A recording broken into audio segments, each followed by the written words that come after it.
As an author, I have learned so much from listening to other kinds of artists talk about their craft and their process.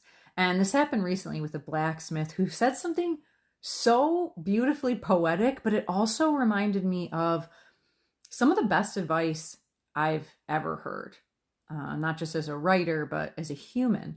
And it's not the kind of thing you're going to see on a blog post about writing a great first chapter or a checklist about self publishing, but it is the kind of advice that can have a dramatic impact on whether or not you ever write your book or finish the book you're working on now or build the author career of your dreams.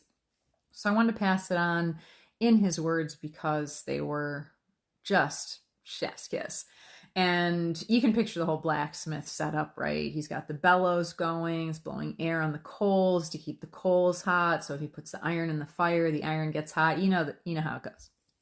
So he said the most important part of being a blacksmith, which I didn't know, and if you're a blacksmith and you disagree, don't come for me, okay? I'm just passing on what I learned.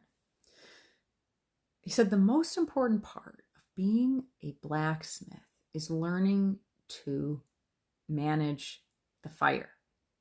And then somebody said, why? As if on cue. He said the reason that the most important skill a blacksmith can master is learning to manage their fire. Is because if you don't manage your fire, you can't forge anything.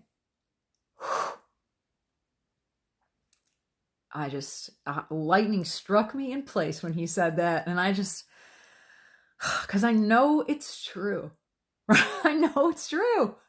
And if you're anything like me, you've thought in the past that you could overcome your biology, like not get enough sleep, but maybe your inner critic wouldn't show up louder than ever. And it's just so important to remember, constantly reminding yourself, like as an author, your energy is your greatest asset because you are the instrument. The quality of art that comes through you is going to be a direct reflection of how well you take care of the instrument through which it's coming. So sure, there's a lot of skills that you could master and focus on, but start by managing your fire because you will forge better and have more fun doing it.